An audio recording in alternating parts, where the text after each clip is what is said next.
প্রতিদিনের মতোই দিল্লির মালব্যনগরের বাসিন্দারা ঘুম থেকে উঠে ব্যস্ত দিনের প্রস্তুতি নিচ্ছিলেন, কিন্তু এক নিমেষেই সেই চেনা সকাল রূপ নেয় এক বিভীষিকায়। মালব্যনগরের একটি হোটেলে আকস্মিক ও ভয়াবহ অগ্নিকাণ্ডে লাশের মিছিলে পরিণত হয় চারপাশ। এই অগ্নিকাণ্ডে অন্তত ২১ জন প্রাণ হারিয়েছেন, যাদের মধ্যে বেশ কয়েকজন বিদেশি নাগরিকও আছেন।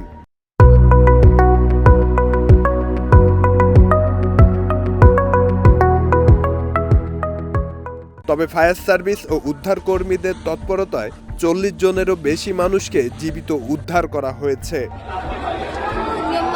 হোটেলটির ৫তলা ভবনের বেসমেন্টে অবস্থিত রেস্তোরাঁয় আগুনের সূত্রপাত হয়।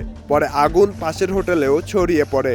খবর পেয়ে দমকল বাহিনীর ২টি ফায়ার ইঞ্জিন, ২টি পানিবাহী গাড়ি, একটি দ্রুত প্রতিক্রিয়া যান এবং অন্যান্য অগ্নি নির্বাপক ইউনিট ঘটনাস্থলে আসে। ঘনবসতিপূর্ণ এই এলাকায় শিক্ষার্থী ও তরুণ পেশাজীবীদের বসবাস বেশি।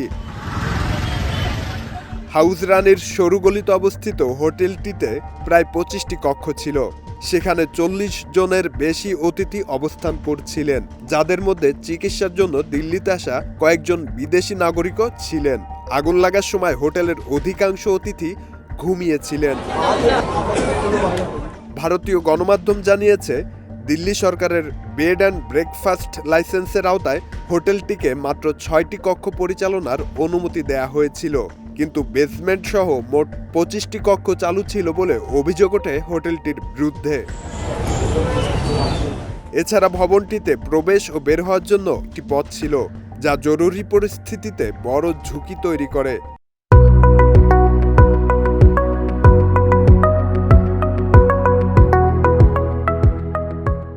ঘটনার তদন্ত শুরু করেছে প্রশাসন। অগ্নিকাণ্ডের সঠিক কারণ এবং নিরাপত্তা বিধি লঙ্ঘনের অভিযোগ খতিয়ে দেখা হচ্ছে। শব্দনীল, দেশ রূপান্তর।